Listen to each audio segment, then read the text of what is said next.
بسم اللہ الرحمن الرحیم اللہم صلی علی محمد و آل محمد۔ بیمہ پالیسی کروانا جائز ہے یا نہیں؟ سب سے پہلے یہ دیکھنا ہوگا کہ بیمہ پالیسی کی حقیقت کیا ہے۔ بیمہ پالیسی اس کی حقیقت یہ ہے کہ انسان کسی بھی کمپنی کے ساتھ یہ معاہدہ کرتا ہے کہ میں آپ کو منتھلی یا سالانہ نقد یا اقساط کے ذریعے سے اتنے پیسے دوں گا، اس کے مقابل آپ مجھے گارنٹی دیں کہ اگر میری گاڑی کا حادثہ ہو گیا، اگر میرا گھر جل گیا، اگر مجھے کچھ ہو گیا تو آپ اتنے پیسے دیں گے، اتنے آپ جو ہے وہ ہیلپ کریں گے، مثلا نقصان میں آپ اتنا حصہ آپ ڈالیں گے۔ تو کمپنی اس کو قبول کرتی ہے اور وہ اس گارنٹی کے اٹھانے کے عوض میں اس آدمی سے پیسے لیتی ہے۔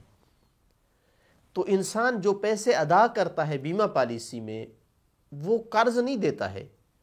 وہ اس گارنٹی کے مقابل ایک قیمت ادا کرتا ہے جو اس کمپنی کے ہو جاتے ہیں۔ بعض لوگ سمجھتے ہیں کہ ہم جب بیمہ پالیسی کروا کر پیسے دیتے ہیں کمپنی کو، بینک کو، تو یہ ہمارا ان کے اوپر ایک قرض چڑھتا جاتا ہے۔ ایسا نہیں ہے، یہ ہے حقیقت بیمہ پالیسی کی۔ لیکن غریب ممالک میں لوگ صرف اس حد تک اگر کہا جائے تو بیمہ پالیسی نہیں کرواتے ہیں، جس وجہ سے جو بیمہ پالیسی کرنے والا بینک ہوتا ہے، انہوں نے کیا کیا ہے، وہ پھر اس بیمہ پالیسی کروانے والے سے یہ کہتے ہیں کہ اگر 20 سال تک آپ کو کچھ بھی نہ ہوا، کوئی واقعہ رونما نہ ہوا، تو ہم آپ کو مثلا جو ہے اتنے پیسے دیں گے، فرض کیا 20 لاکھ روپیہ دیں گے۔ تو کیا یہ شرط لگانا جائز ہے؟ خود بیمہ پالیسی میں کوئی اشکال نہیں ہے، یہ شرعاً جائز معاملات میں سے ہے، لیکن یہ شرط لگانا کہ 20 سال بعد مجھے اتنا پیسہ دو گے، اور وہ بینک جو بیمہ پالیسی کرنے والا ہے یا وہ کمپنی وہ قبول کر لیتی ہے، یہ شرط جائز ہے؟ تو اس کا جواب یہ ہے کہ ہاں، آپ پہلے بیمہ پالیسی کریں ان کے ساتھ، اور پھر اس پہ شرط لگائیں کہ یہ میں بیمہ پالیسی پر تب ایگری ہوتا ہوں، تب یہ میں پالیسی کرواتا ہوں کہ آپ میری یہ شرط قبول کریں کہ اگر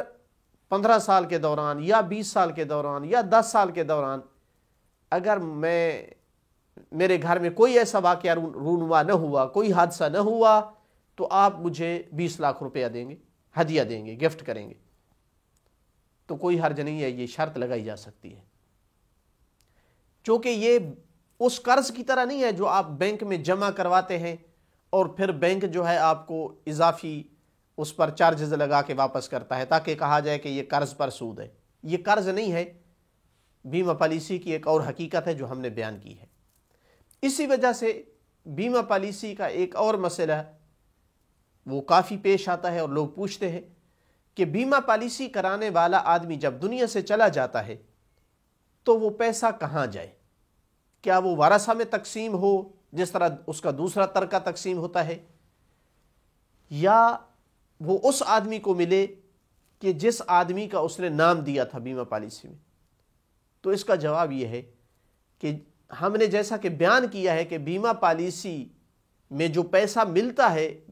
کمپنی کی طرف سے، بینک کی طرف سے، وہ کوئی جمع شدہ پیسہ نہیں ہے، بلکہ وہ اس بینک کی طرف سے پیسہ ہے، یہ نئی آمد ہے اس کی، اور چونکہ یہ مرنے کے بعد مل رہی ہے تو یہ ترکہ نہیں ہے جو میراث کے طور پر تقسیم ہوگا، بلکہ یہ پیسہ اس طرح سے تقسیم ہوگا جس طرح سے اس نے بیمہ پالیسی کرواتے ہوئے اس کمپنی کے ساتھ ایگریمنٹ کیا تھا کہ مثلا میرے بعد جو ہے وہ میرے فرض کیا لکھا ہوا تھا کہ میرے بعد میرے بڑے بیٹے کو یہ بیمہ پالیسی جو پیسے اس کے آئیں گے کمپنی کی جانب سے، یہ میرے بڑے بیٹے کو ملیں گے۔ تو اگر اس کے مرنے کے بعد وہ کمپنی پیسہ دیتی ہے تو وہ اس ایگریمنٹ کے مطابق ہی ملے گا اس کے بڑے بیٹے کو۔ یہ وہ پیسہ نہیں ہے جو زندگی میں انسان جس کا مالک ہو چکا ہوتا ہے اور وہ مرنے کے بعد جو ہے جو شرعی تقسیم ہے ورثہ میں، اس طرح سے وہ تقسیم ہوتا ہے۔ یہ اس طرح سے نہیں ہے، بلکہ جو پالیسی کے اندر جس آدمی کا نام دیا گیا ہے یہ پیسہ اسی کو ہی ملے گا۔ والحمدللہ رب العالمین۔